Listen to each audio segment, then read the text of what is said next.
he has just been named as Justice Secretary of the Marcos Cabinet.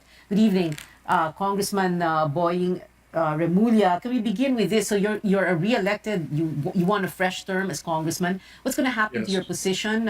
Who's going to take your place? What happens next? Uh, Via the law, under the law, there are two options here. One is a caretaker can come in to deliver the funds to my district, whatever funds are allocated by the government, and the other one is for a special election to be called, which might be better because it will just be the beginning of my term, and there's a lot of time left. 3 years is a long time. That to have no representative in Congress. That's why, well, hopefully, we'll be able to work out a special election for my district. All right. When we speak about you being Justice Secretary, by the way, no, when were you told that you would be Justice Secretary? Or matagal nyo na itong pinag-usapan ni BBM even before the election or right after? Pia, I didn't apply to be secretary, kasi wherein he told me that he wanted me to serve as his justice secretary. And Pia, as a lawyer, Of what you're going to be doing as Justice Secretary, like, what kind of program, what are you going to focus on? Are you going to, like, for example, look very well into the prosecutorial service, other DOJ programs? well, the DOJ is a very, very big department, Pia. First of all, what do you have there? You have the Land Registration Commission. We have the National Bureau of Investigation, Bureau of Corrections and Penology, and so many other offices. I mean, name it, the DOJ participates in every government activity. So there's so much to do. And the most important thing probably is the rate of prosecution, acquittal, and conviction that is happening right now, where there are jails when we talk about overcrowded jails, it's because of the slow pace of justice. So probably it's about time that we audit the one thing that the first things we can do is to audit all of the detention prisoners to see if they're allowed, they can be freed already, to decongest the jails, and for those that have to be prosecuted to work double time. Piyan, there's a saying, di ba? May sinasabi nga, and justice for all. Eh dapat dito ang hustisya para sa lahat talaga, sa mayaman at sa mahirap. Ang nangyayari, ang nagdudusa talaga, yung hindi masyadong, yung walang kaya sa buhay. Kaya kinakailangan bigyan natin ng pag-asa ang taong bayan. Ang hustisya ay naroon para sa lahat. Para sa lahat, mayaman, mahirap, lahat ng Pilipino ay dapat magkaroon ng hustisya. And justice for all, it's good you brought that up because, for example, there are plenty of wrongful convictions, for example, or there are people who we know we should be in jail or in prison and are out Yes. scot-free. Yes. Maraming marami rin nakakulong na hindi dapat nakakulong. At marami namang napapawalang salan na may kasalanan talaga. Kailangan talaga bantayan ng gusto, Pia. Dito magkakasubukan dahil ang bigat kasi na kagaya ng NBI, kasama natin ng NBI. Kagaya ang kalaban namin dito sa DOJ, sindikato, di ba? Hindi lang sindikato, mga Pilipinong gustong wasakin ng bayan natin, mga mandaraya, lahat ng uri ng criminal activity, sakop talaga ng aming mandate. Kaya talaga we have to hit the ground running and to make sure that all of these things are really solved. Marami kasing pwedeng masolve na hindi na-solve dahil hindi hands-on ang ibang tao sa trabaho nila. O kaya, medyo ang institusyon ay walang mababa ang moral, minsan walang budget, at minsan talaga kaunsapan ng sindikato yung iba. Kaya iayos natin ang lahat. Itama ang mali. Sabi nga ni Ping Lacson, yun, kailangan natin gawin lahat yan. Okay. In the immediate aftermath of the election, napag-uusapan kasi yung, for example, no, if BBM were to push his unity theme, his unity campaign theme beyond the campaign and moving forward, that would there be that possibility of the new Marcos administration looking into, for example, the cases against Laila de Lima, who was and very clearly anyway, was a very severe critic of BBM himself. Sa lahat ng inuusig. At yun ang kailangan natin gawin. Ang karapatan, igalang natin. Number of votes also, give or take, for Sara Duterte.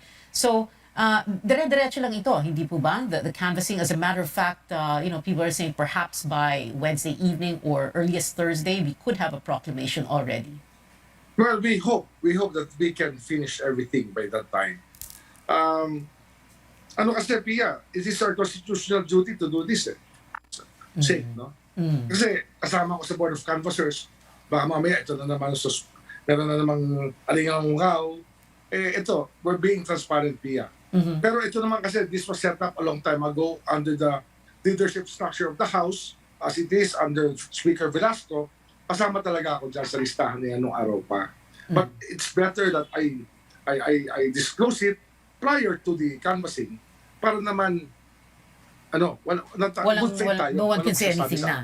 Oo. Diba? Oo. Well, there are 31 million votes for BBM. And lastly, Yes. Final words from you. Ang ginawa namin dito, talaga in the spirit of transparency, there's a space for the lawyers, there's a space for the media, everything is being guarded by partisanly. Kaya lahat ng pwedeng gawin nandiyan na. And then, under the rules that we will adopt, talagang yung rulings nito will be both the Senate and the House will agree on the rulings. If there are objections, then they will be resolved accordingly under the rules that we will adopt. All right, final words? Well, marahil ang isang dahilan kaya tinanggap ko ang hamon na to ay gusto ko talagang sabihin sa tao, no? Sa tagal ng aking paglilingkod sa Justice Department, ang mga taong nahirang ni Pangulo at lalong-lalo na ang ating President-elect BBM. Sana bigyan naman kami ng pagkakataon na maglingkod. Alam ko na may babatikos, sanay naman tayo sa batikos, pero tingnan natin with an objective eye kung talagang tama ang ginagawa namin para sa bansa natin. Diba? Isang bansa sana tayo. Yung unity is really important to our country at this time. Congressman and soon-to-be Justice Secretary Boying Remulla, thank you very much for being with us tonight, sir. We'll be back after a quick break. Stay tuned.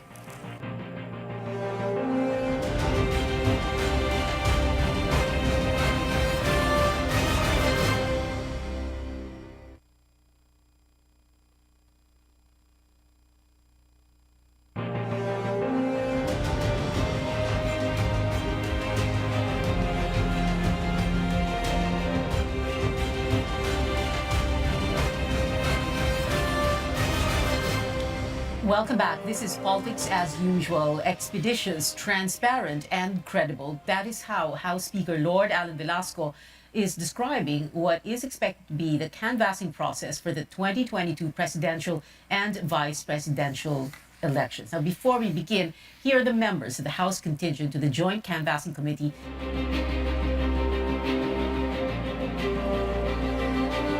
Over to the Senate.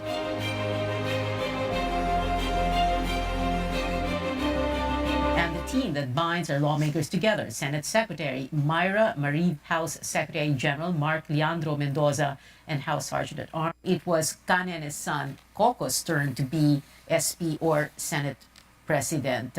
Secretary Barbo, good evening. Thank you very much for joining us on the show.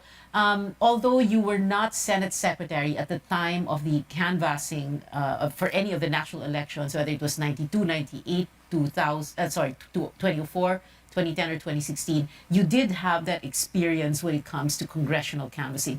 Can you do a little bit of reminiscing for us? And, at the same time, describe the differences. Because dati manual tayo, and then ngayon, automated, since 2010, automated. Number one, hindi na masyadong makikita sa automated yung mga mali-mali na mga isinusulat. Halimbawa, tatanungin, may shade na lang. Wala nang isinusulat na mga pangalan. Kung minsan yung pagsulat, hindi pa maintindihan. At noon, medyo mabagal talaga. It took a few months, hindi lang weeks, para malaman kung sino talaga ang tunay na Mm. nanalo. Mm. Pero ngayon, masyadong mabilis. In fact, so bilis na sabi nung iba na ah, nabibigla sila. Ah, Kanina nga kausap ko si Boying Remulla, sabi niya, dati nagrereklamo tayo pag mabagal ang canvassing, ngayong mabilis. Yung canvassing o yung bilangan, nagrereklamo din sa ano ba talaga. Pero I mean, napakalaking bagay na automated, hindi po ba, sir? oo, yeah, totoo. Mm.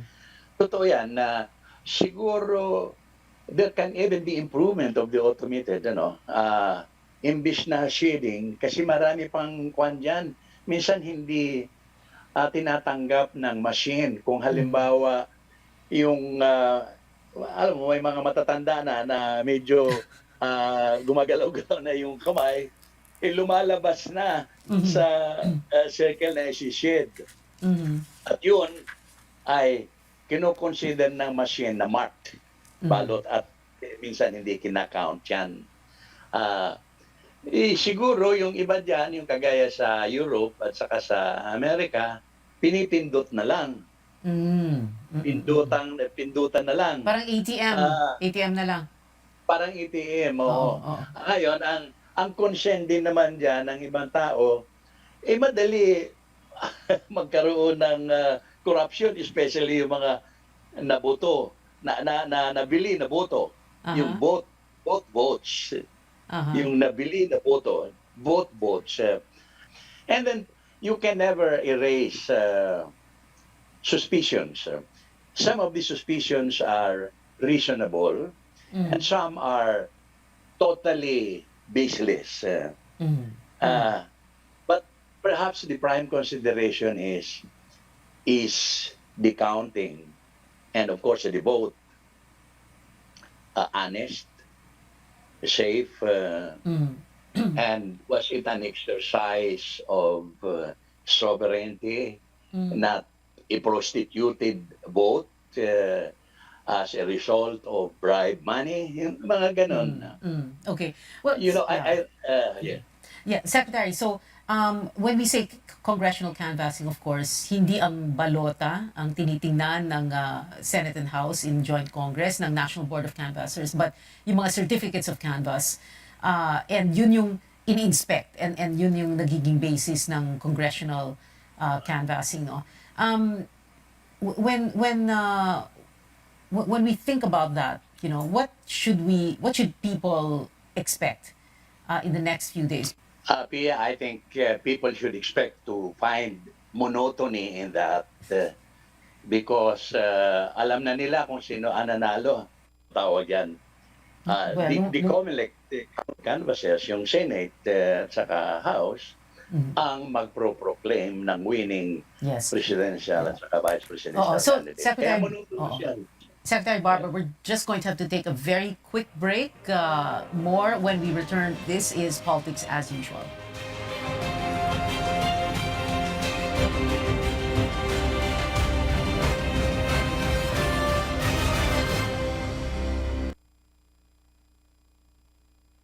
Canvassing? I think so kasi under the Constitution, sinasabi na not more than 30 days dapat i-convene yung National Board of Canvassers. In other words, the Senate and the House are under obligations to organize themselves and check into the winners of the presidential and vice presidential candidates. And whatever the Supreme Court decides on, whether it does or does not cancel the COC of BBM, it will not impact on the work of the House and the Senate. Or, siguro more correctly, if the Senate does, if the Supreme Court does say now, all right, we're going to cancel the COC of BBM, medyo we have a problem there, right? But do you see Okay. that happening? That could plunge us in the constitutional crisis, wouldn't it? It depends on the Constitution and in the conviction of the members of the Supreme Court. Remember, they were appointed by the president, the incumbent president, and dito sa Pilipinas, hindi pa yata nawawala yung utang na loob. Okay, Kaya iba, sir, what are you saying? That you think that they should cancel his COC? What are you saying? well, ano ito, conjectural lang ito, and speculative. Now, I think the Supreme Court should look into the basis of the complaint. Under the judicial records of the judiciary natin, he's a convicted felon. Mm-hmm. And we should be guided by that. How do But we- on the other yeah. hand, Oo. Sige po, kayo muna. on the mga tao, But there and is, I think, Yes, of course, definitely the fact should be looked into. But there is, like you brought it up yourself, no, there is that question: 31 million votes for BBM, an overwhelming amount of votes that we've never seen in history. Remember voting for the second placer, Lenny, and then the Supreme Court coming in and saying, well, he's a convicted. Let's cancel his COC. to some Ang gulo extent, niyan. it will be chaotic. Yeah, Oh, magulo because yan. because some will say, dapat ang second placer, dapat si Lenny magpresidente. Yung iba magsasabi, kung i-disqualify nyo o kung ika-cancel yung COC ni BBM, dapat si Sara kasi siya ang mag-VP, di ba? O di paano? Be upheld at all times. Right. You can be convicted criminal and then you run for the highest public officials. But anyway, well, we just need to wrap this up already, Secretary Lugardo, Lutz Barbo. But yun na nga, no, mauunang matapos ng trabaho ang ang National Board of Canvassers, yung Senate at yung House. Dahil 15 days pa para mag-comment, sabi nga ng Korte Suprema, dun sa petition to cancel yung COC ni BBM. Anyway, sir, maraming salamat po. Thank you very much for your time tonight. We've been told before, don't talk politics at the dinner table or at a family reunion or in Viber groups and risk digital warfare. But we can talk about it here at this table on this show, your weekly political appointment fix, politics as usual. I'm Pia Ontiveros. See you back here next Tuesday, 8:30 p.m.